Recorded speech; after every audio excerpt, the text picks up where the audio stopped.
So I was strongly advised, which is code for told, to keep it short. And I'm not going to tell you who told me to keep it short, but someone told me that it needed to be short. So it won't be. Years ago, a wealthy man and his devoted young son shared this deep passion for art collecting.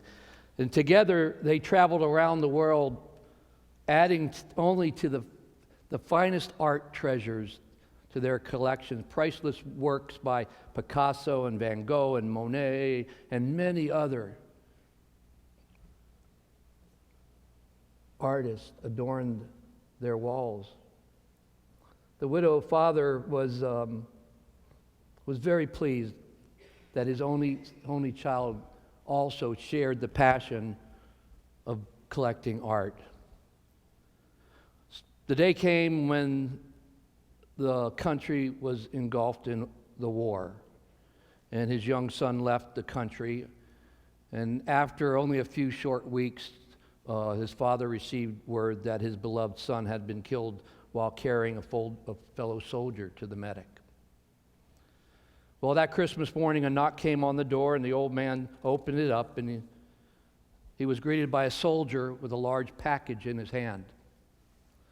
He introduced himself and saying, "I was a friend of your son, and I was the one he was carrying when he died. May I come in for a few moments? I have something to show you."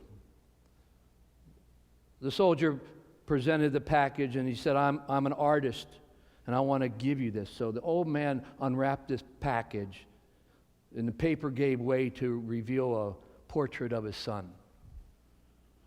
Now, though the art critics would never consider it a work of genius, the painting was marvelous because it featured the young man's face in a striking detail, but it also captured his personality. Well, the following spring came, and the old man became ill, and he died, and the art world was ecstatic. And according to the will of the old man, all the artwork would be auctioned. And the day finally arrived, and all the art collectors throughout the whole world gathered to bid on some of the world's most spectacular paintings. And the auction began with a painting that was not on the list. It was the painting of the man's son. And the auctioneer asked for an opening bid, and the room went silent, nothing. "Who will open the bidding with $100, he asked. And minutes passed, and minutes passed, and minutes passed, with not a sound from those art collectors. And from the back of the room, that's you people, in the back of the room, someone called out, "Who cares about that painting? It was only the picture of the man's son. Let's forget about it and go on to the more important, beautiful works of art." And there were other voices that echoed in agreement, but the auctioneer said, "No, we have to sell this one first. Now, who will take this painting?" Finally, an old friend of the family said, "I will bid. I knew the boy, and I'd like to have it, so I will bid $100. An auctioneer started doing his thing. "I have a bid for 100. Who'll give me 120? Who?" Nothing. Not a word. "Will anyone go higher?" And there was complete silence. And after a very long time, the auctioneer said, "Going once, going twice, sold." And then cheers filled the room because they could get to the important art. But the auctioneer looked at the audience and announced that the auction was over. And they were stunned in disbelief and as quiet as possible. And someone spoke up and said, "What do you mean it's over? Why?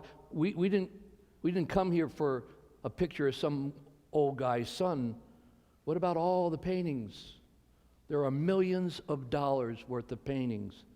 What's going on?" And the auctioneer replied, "It's very simple.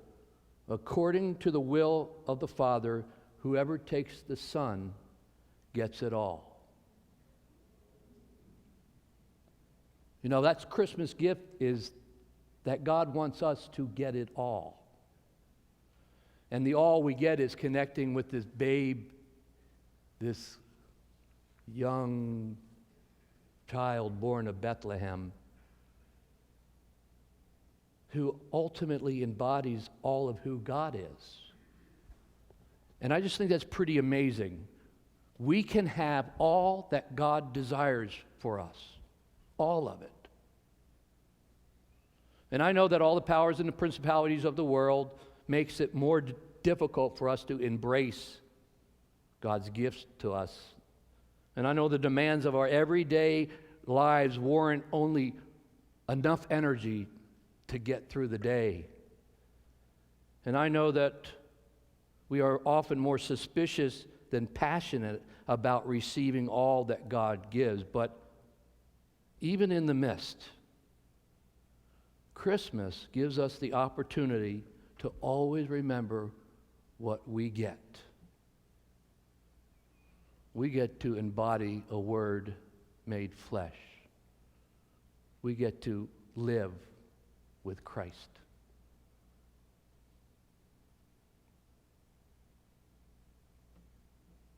There's an old story of a farmer who hired a man to work, and he told him that his first task would be to paint the barn, and that it would take him at least 3 days to plan on working 3 days. But the man finished in 1 day.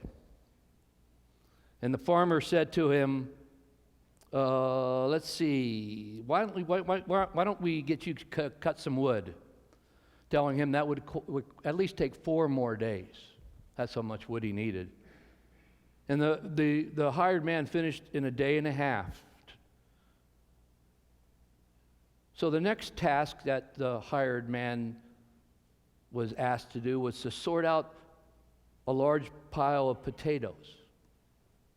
He was to arrange them in 3 piles. Seed potatoes, food for the hog potatoes, and potatoes that were good enough to sell. Farmer said, look, this is a small job. It should only take you maybe 4 or 5 hours. Well, the farmer came back at the end of the day and found the hired man had barely started. And the farmer asked him, what's the matter? And the man replied, I can work hard, but I can't make decisions. Let's make the decision to receive God's gift. Get the goodness. Live gratefully. Accept each other and care for one another. Forgive and be reconciled. Take responsibility and serve those in need. Choose to live together in community. Celebrate Christmas. Get all that God desires for you. Get it all that God desires for your family, for us in community. Let's get it all for this creation. God's gifts, and it's our choice.